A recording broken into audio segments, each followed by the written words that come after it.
Hiya, Sheila Monyega here. Thanks for checking out my channel. This week we continue with part 2 of the COVID conversations from the year that practically changed everything for us all.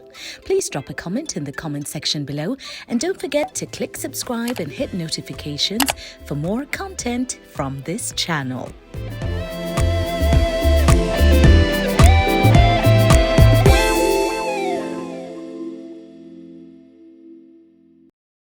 Now, looking back at the beginning of what would be a global lockdown, we all wondered what would happen to the Olympics. The previous year, I was honored and privileged to travel to Japan and toured one of the new Olympic stadia that had been constructed just for the Games. I was also able to visit the Tokyo International Forum for the kickoff to the one-year countdown to the Olympics and Paralympics. The realization that the Games wouldn't happen in 2020 was heartbreaking for so many, including athletes who'd spent years getting ready to compete. I spoke with the African and Commonwealth record holder and Olympic silver medalist Julius Yego on the impact of COVID on his training, his plans, and staying focused. What was he going to do now that everything had changed? Now we back to, normal life, I should say, because we just in our places, like for me, this time round, after a year, mostly I would be now in Europe competing, but now I'm in, my neighborhood, just staying in my backyard, staying home, being with my children. I should say that's the only positive part of it, because now I stay with my children, my two boys. I've really known them, how life is being with them always, and it's good. But on the sporting side, I think it's very abnormal for me just to stay home, being home, not even going to town. I fear going to town because you never know who you will meet in town. Everything will, you mess up everything, messing up the family, and of course, maybe the entire family, which is a bad thing. But yeah, life is not normal. Sporting wise, I'm just here. I could be now in the field training and throwing javelin, but now I'm just home, staying with my boys. So, while it was good to be with his family, what exactly did a typical day in Julius' new normal life look like? It has changed for me now. Normally, as an elite athlete for javelin, we don't do a lot of, like cross-country running, long-distance running. But now I have to change my way of life, because I know next month I can't be throwing. I know even in 2 months, maybe I will not be able to throw. So I'm just trying to, to remain fit. Every other morning I wake up, put on my tracksuit, run for 1 hour. I'm becoming more of like now a long distance athlete, which I find it now it's useful to me. I think I feel it now like, I should be running every day, and I have to take that part now, because there's nothing I can do. I'm sure next month I'm not throwing in any competition. So it's not necessarily that I take my javelin every day and go and throw. Just as to make myself, healthy and fit, so that, of course, any sports person, when you stop training now, everything changes. You fatten fast, so fast. Like for me, I have that problem. If I stay for 2 days without doing anything, and then I will be like a beast, an elephant. So I think now my life nowadays, it consists of a lot of running, and then of course ab exercises. I normally take I have a very big tire in my backyard, which I normally do it. I use it as for gym training, because I can't risk to go to the gym. The gyms we have, mostly here in Eldoret, is on a hotel gyms, and you never know who has been there before. And the way life is going now, like now in Wasingishu, we have almost 15 cases of COVID-19. So it's messy, it's messy. As an elite athlete, Julius was able to roll with the punches from the pandemic. But the welfare of so many athletes was something of concern. I feel for the upcoming athletes, the young athletes, and then of course even those athletes who have been running, doing their sports, and maybe they were really hoping that this year will be a breakthrough for them. Even for me, I expected to have, to make a comeback after 3 years of, struggling with injuries and all that.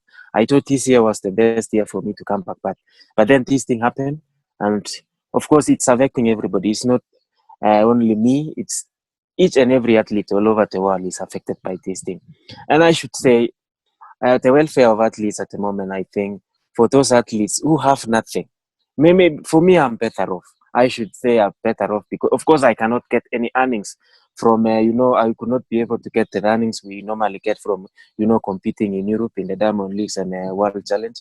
But then of course, I'm an employee of the government, so I get my, monthly salary, which can keep me and my family. Now you can imagine for somebody, that young athlete, boy or girl, who was really trying to make ends meet at this particular moment, but everything is cut off. So they have to depend on their parents. And maybe some, you cannot depend on your parents for everything. I know now for them, like, tomorrow is dark. It's an opaque thing for them. Tomorrow, they can't see anything beyond tomorrow. They just wait for them to reach tomorrow and then they see what to do.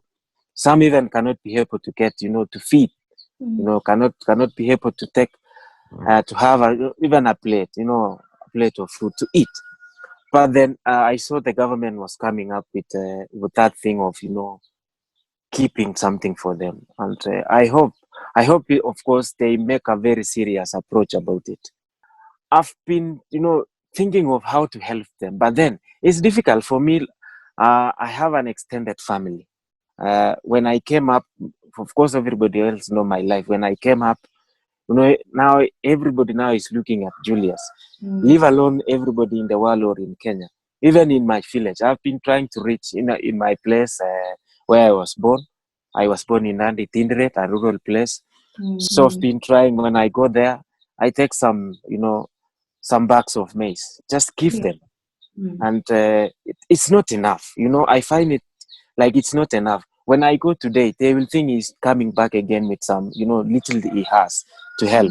But it will not be enough. And we are not sure when this thing ends. I have even myself to think of, yes, I have an extended family. I have to think like 5 months from now, Down the what to line, eat. how are you all going to be? So the pressure, Yeah. and I think in hearing you describe what you think of and the responsibilities you have, I think it's not just a burden that you bear alone, but probably all our professional athletes, everybody from their villages, from their communities, is all looking up to them and saying, you also have to take care of us, Nasisi. And that can't be easy for just one person to carry peke yake. Yeah. And speaking of welfare, I then had a panel discussion with professional athlete and founder of Martin Kano Sports Holdings, Martin Kano, and the CEO of IMG Kenya, Peter Gasheru, and they shared insights on not just welfare and the Olympics, but sponsorship and money management for athletes. Very many are struggling to survive. And as you pointed out earlier, runners earn income in 3 different ways. Through sponsors, prize money, and or bonuses from races. And that's dependent on placing and speed and appearance fees. So without any races, there's no chances of any of that, getting that.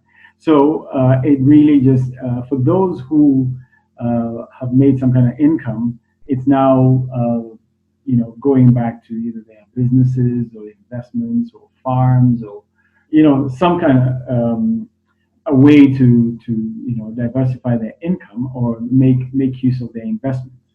For those who who are dependent on races to make any income, who've never really had any substantial income to live off of, it poses a big problem for them and their families because this is all they're dependent on. So very few have diverted to either farming or some other kind of alternative source of income, which isn't, of course, as great as the income on the roads and tracks. For many athletes, not being able to compete during the year meant no money. So how were local athletes surviving? There was consensus from the panel on the need for welfare for all of our athletes, and some federations were actually even stepping up and helping. Martin and I sit on the marketing commission of the National Olympic Committee, and we're already putting an initiative to just identify athletes that are in need. The Tennis Federation is doing very well. They had some athletes that they had put on a program, on a training program, who are from less fortunate backgrounds, and they've been supporting them with food rations and assistance just to keep them going, keep their site going.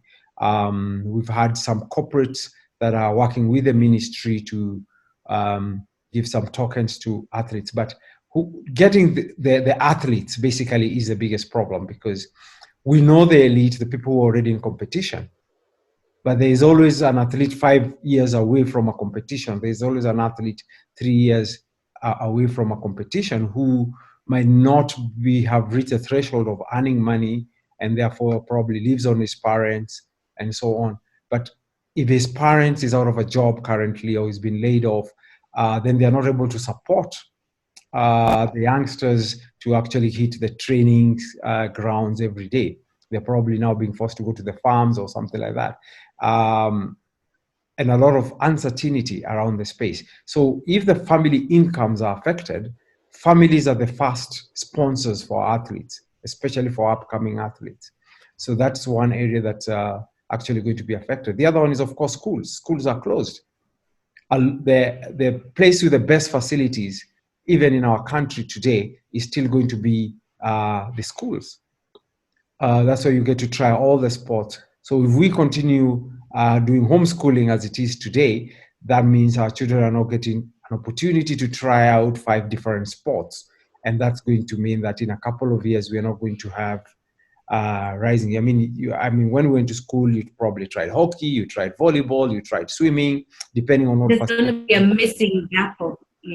Yeah. Now, one of the hardest conversations concerned grief in the time of COVID, and by the time I reached out to Professor Robinson Ocharo from the University of Nairobi Sociology and Social Work Department, 4 people that I knew had already passed on, with one dying just a day after this conversation. With the current protocols of rushed burials with limited attendance and barely any funeral preparation meetings, what did we all need to know about grieving in this new normal? Some of the things that we do that prolongs grief and which is dangerous is refusal to talk about the dead. And in some cultures, sometimes we say, don't talk about it, don't mention the name. And then we want to be nice to those who have lost their loved one by telling them not to worry. That's dangerous. The first thing is that they are worried. Yeah. So this not to, that is a person who can manipulate, you and I can manipulate information. So if you come and tell me, if I come, Sheila, and tell you that is God's choice. Now, how biased can God be to choose your dad and not my dad? Right. And even you are like it. And the saying, God loved him more. What does that mean? Does God not love us more as well? You see, those are the questions you ask, and you end up saying, people around me are actually pretending. They don't want to understand what I'm going through. Like they say, wananipaka mafuta kwa mgongo wa chupa. They're just lying to me. So they leave you on your own to go down, to shoulder that on your own. And quick flashes. I'll come around, I call it honeymoon. I'll come around the time I hear Sheila's lost her dad. Then I rush to her house, all of us converted there. That's an honeymoon. Because soon after that, what I'll do is, if you don't know me, I'll drop my number, tell you in case of need. And all of us will be dropping numbers there. Then we disappear. We leave you on your own. That is dangerous. Now, what do you do? Then I'll come to these short, quick barriers. What we should do is to encourage you to accept it. by talking about the dead, what went wrong, how did he die, what were the good times, what were the bad times you shared. You remember the joke about Moy, the late Moy, and Gideon Moy. Yeah. That is the type of encouragement, psychological promotion of acceptance that we need. The jokes, even Uhuru joking about it, about being cold, and then he went hiding, and people are laughing. Family members were laughing. It's like, yeah, it has happened. These were the good times, these were the bad times, and that's how it is supposed to be. Remember the good times, bad times, accept it has happened. But things of God loved you, has gone to a better place. There is no better place. There is no better. How did they even know that they made it there? Maybe they didn't. They forgot to repent. There is no better place other than social connection. Right. Now, quick barriers. I'll go straight by starting to look at the gap that there is. Quick community intervention. Yeah.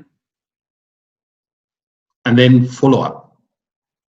Quick community intervention. Somebody dies today and you know you're burying them tomorrow. You need a few hours around the family to encourage the family that it has happened, to also start now. This is the time we should start community education, that in this period, you lose double. You lose your loved one, and you lose time to let out that emotional whatever. Yeah. Because we do it so quickly. So over time, like by it's 2 to 3 weeks down the line with such like education, people are actually mentally prepared. It will happen so quickly. But you see now, everybody is fearing. Everybody's like, I wish nobody around me dies, because it will happen so quickly. It will be at night, and you know what we associate the night with. Yeah. It will be a few people around. You will have no time to, crying. Then let me come to that. Crying is healing in itself. I grew up in a community before I went to school and learned about the beauty of crying. It's just like the beauty of laughter. The beauty of crying is that if you cry and let your tears come out, and emotionally you will finally get to accept. I've cried it out. It has happened. I live on. It's not easy to lose a loved one, and last year I'd find myself in tears a lot. This year, and especially now with the third wave and new strains of the virus, losses are even more. So please do your best to stay safe, sanitize or wash your hands with soap and water. Always wear a mask, observe social distancing, and avoid gatherings. Thank you for catching up with me for this episode. Next week, we continue with our COVID conversations from the year, and this time round it will be excerpts from conversations dealing with mental health, job losses, and experiences from Kenyans who tested positive for COVID-19. Until then, once again, stay safe and live out loud in all that you do.